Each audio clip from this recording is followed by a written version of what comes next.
are the same. Again, we start at point A. Imagine I didn't have the red line yet. I had a dot, point A, I1, Y1. Right, and I want to prove that the BP is horizontal. Okay, so again, I trigger a change. But for this case, you could see, I let interest rate and income change together. Okay, alright, I don't let one of them change, I let both change. So I reach point A prime. Okay, see carefully, interest rate goes up, funds flow in. Income goes up, right? Import increase, funds flow out. So the two accounts are in opposite direction. So how do we tell, right? Which account will dominate? We look at the characteristics. F is infinite. Alright, there would be massive flow of funds. So in other words, interest rate goes up, there would be massive capital inflow. It will dominate the entire account. Alright, so the BP is a surplus primarily due to only the capital account. The NX is so small, it doesn't affect the BP at all. So at point A prime, BP is a surplus due to change in CA. So if this is the main culprit, you cannot say to correct the BP, let income increase forevermore. Right? Income cannot increase forevermore, there's no such thing. So how do you correct the BP? Only through interest rate dropping back to the original level. The amount of funds that when come in, slowly it will trickle out. Alright, so it will stop exactly at point B, right, where there is no more capital flow. So in this case, when you join up A and B, right, the BP is horizontal.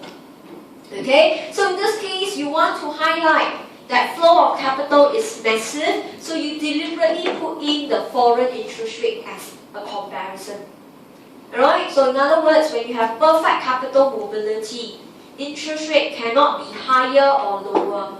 It will equalize, right, to stop the funds from flowing so that you can get the concept of BP equals to 0.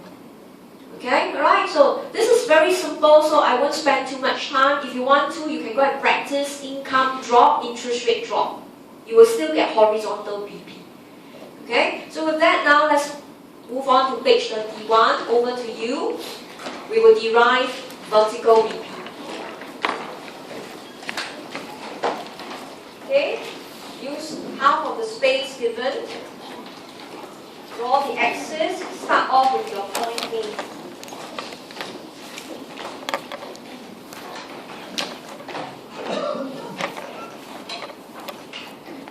So always pick somewhere in the middle of the diagram. Don't go all the way to the left or the right.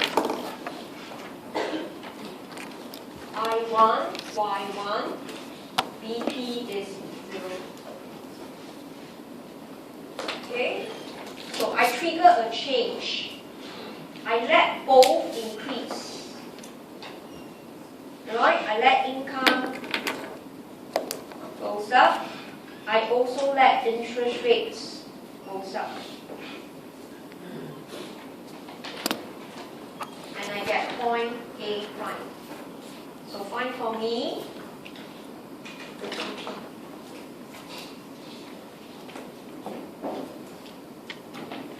Okay, then observe how the BP can go back to 0.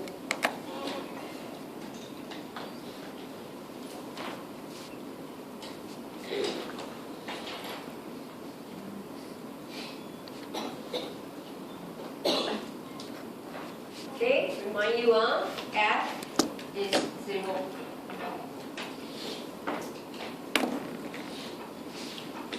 Okay, 0 capital mobility. Not a single dollar can flow in or flow out.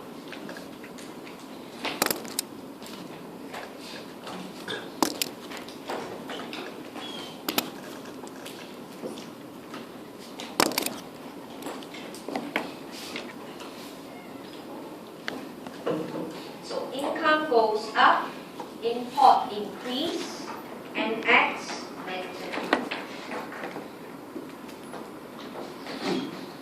Interest rate goes up, but change in CA, 0.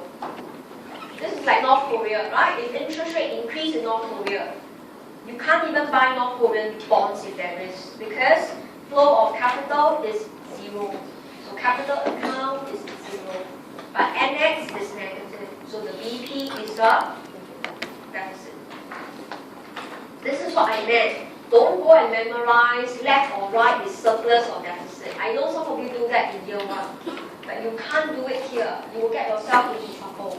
So don't analyze, right, carefully the two accounts. Takes you just about 5 seconds. So the BP is the deficit. And to be exact, the BP deficit was exactly the NX deficit. So how do you correct the BP? You cannot let interest rate drop, no use. Alright, okay, so to correct the BP, I'll just highlight here to you, back to 0, you need the NX to be positive. Okay, and not change in CA positive. Right, you can't correct through capital account at all because it's not existing. So your NX negative, now NX must be positive. In other words, you want import to drop via income drop. And it must go back exactly to Y1. So Y1 to Y2, you spend 5 million. So you want to bring back this 5 million, income must drop. Right? So in this case, you can see, based on your diagram, at the same interest rate, but income drop. This is your point. So don't go higher or lower interest rate, it must be at the same interest rate. Right? But let the income go backwards. Exactly Y1. And at point B, the BP is 0. Okay, alright? Because at the same income, at the higher interest rate, the two accounts are 0. So join up A and B, that falls under Y1. The BP is vertical. Now, we have done upward sloping, horizontal, and vertical. And students like to do vertical because they think it's very easy. But I never encourage my students to do this because this don't exist in the real world. So don't do something that is easy, but to the examiner, he knows you never thought through the process. You did something out of convenience. So in the exam, please don't use this at all unless the question states. If not, such vertical BP don't really exist. Right? In fact, in topic 6 part 2, the Mundell-Fleming model, he actually didn't use his model on steep and vertical BP.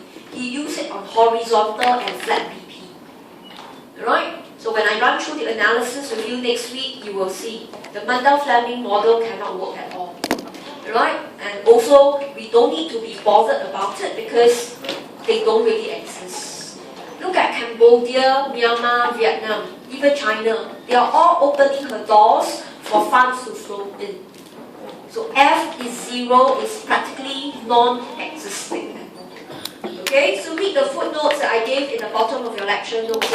It looks easy, but don't be tempted to use it unless the question says so. So always do upward sloping, if not horizontal BP. Okay, so these are graphical method. Now if you turn to the next page, right, I leave it to you to finish it yourself. This is a chance for you to practice what you did just now. So go back, draw 2 sets of diagram. Right, let income and interest rate increase and then analyze yourself. How